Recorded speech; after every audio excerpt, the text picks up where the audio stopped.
Welcome back to the channel, ladies and gentlemen, tankers of Blitz Universe. My name is Martindogger and I try to make videos to help you improve your gameplay in WoT Blitz.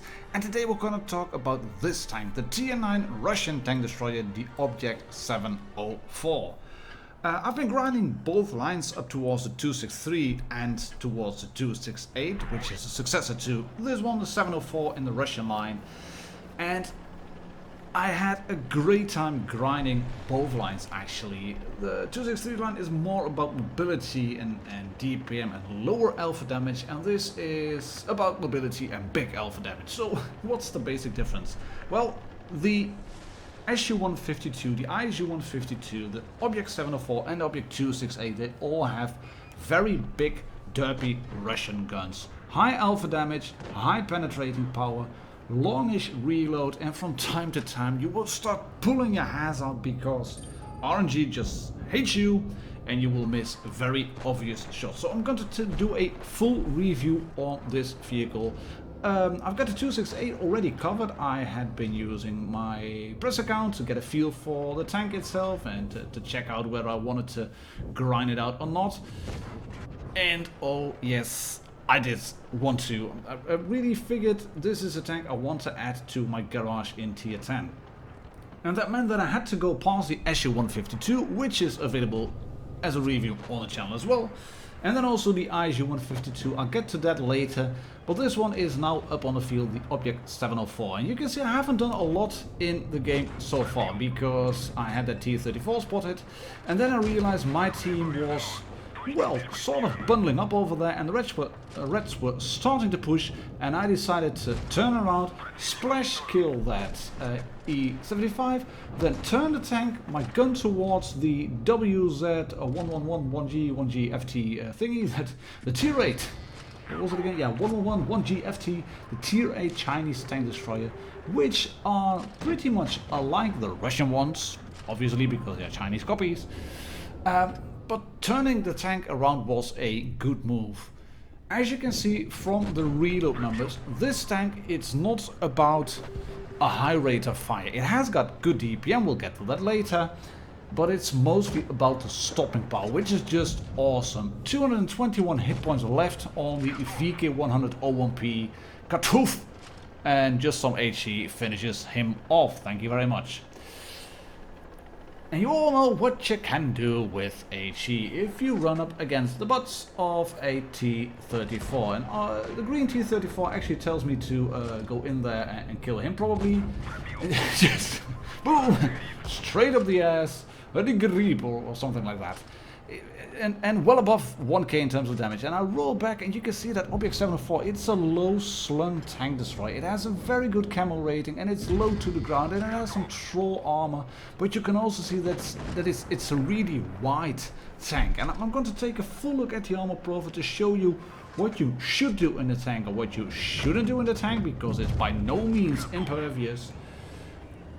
But there's some really nasty treats to it as well, which can just annoy you when you are fighting an Object 704. So this is going to be well, a fairly extensive review, as I like to do. Obviously, I've been trying to get some variation into my content. We've had loss and fails videos, a small guide, 10 things you need to know about WoT Blitz in 2019, which was primarily aimed at new players, but which a lot of you veterans also found useful. And then there's subscriber replays and just random videos and triple perspective videos, so a lot of variation in content. But let's focus on the 704. And I want to start with the armor profile first, because like I said, the Object 704 has a few tricks up its sleeve that can really annoy you when you are facing one. Because it is a low slung tank destroyer, and it is very wide, as you can see, and you can easily penetrate the side armor and the front armor as well actually. But it's also a tank that is full of nooks and crannies and slight bits of angled armor. And as you can see what's happening if I just move the armor model around. It becomes red and then green, and you think you've got a pen, and then the tank wiggles around, and you just as you are aiming for that spot, it bounces off as it moves behind a building. Really annoying. The front plate, however, is easily penetrated. Side, you can see that that's a Centurion 7/1 with a 105mm gun that will easily penetrate. And then you start thinking, right, I got a hash and I'm gonna load a hash round. What? Why? How did that bounce? I was gonna do a really big roll on him. Well, let me show you. The 704 has got a lot of spaced armor running all along the sides. You can't shoot it in the engine deck unless you aim above the tracks and you don't hit any wheels or tracks, because otherwise that one will bounce as well. But look at that long big slab of space armor over there.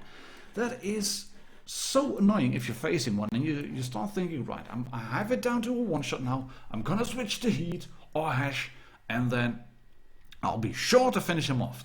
Just don't bother with that. Stay on APCR if you are firing shots at the sides of a 704. You will penetrate it, no problems whatsoever, unless you hit those little bits over here.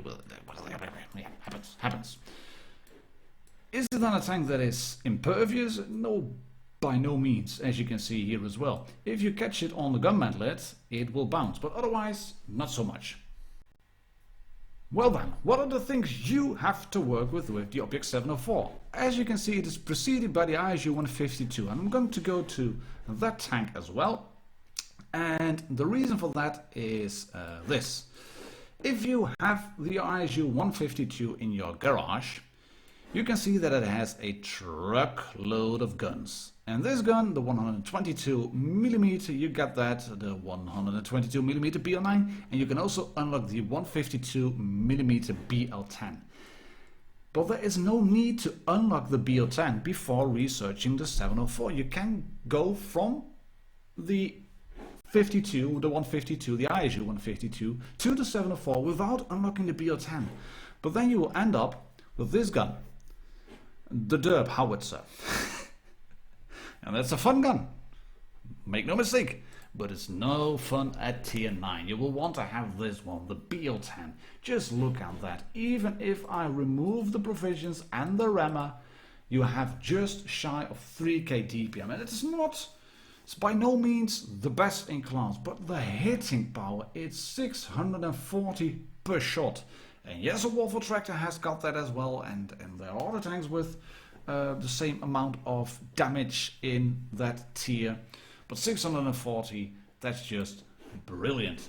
And if you add a rammer and then the both consumables, well, they extra combat rations and condensed milk, 3256. That's great. It's not a GPM machine as said, but it is the stopping power, and well, the penetration value is 286. That's brilliant, and with APCR it is really good as well. And a splash damage with this gun, 960 average rolls, and it's just such a hard hitting gun.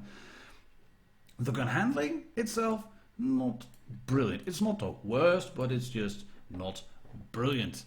And the gun oppression, not brilliant. And the mobility, it is good, but it's not brilliant. This is a tank that is about the gun. And right, like I mentioned at the beginning, I've been grinding this tank, and this was actually one of my last games to get to the 268. And I decided to do something different in the beginning of the game. And I am going to regret that because it was supremacy, and I was looking at the lineup and I was thinking, they've got one medium, we've got two plus a light tank. So it should be safe to go towards C, and I completely missed the fact that we had a camping light and we were capturing D, and that's good. And then there's a 7/1 behind the building. And I try to feather this shot in, and you can see it dunks into the building. That's the one shot I'm going to miss in this game. It's going to cost me dearly. Just, oh god. I'm watching this one. I wanted to show you because it can show you what the tank can do. And we still have just the one camping light tank. And one other medium tank has already ran away, and our CDC is down now, thanks to the Borsig. And then the FCM50T is down. I'm starting to think, guys, what are you doing? It's 1 minute, we're 2 tanks down. We've captured one base, fair enough, but we are 2 tanks down. And the rest of the team is not pushing A cap. And I've bounced a shot on the Lurver, and we've lost another freaking tank. I gotta be kidding me. This is where I started thinking, I need my hit points, I need to back away slowly. There's a WZ110 or around C cap, they are capturing A at the moment, which is just baffling me. And what's the light tank doing still there? Has he gone AFK? Well, he's dead now anyway. Look at this, it's 2. It is 2 versus 7. And we have got one base.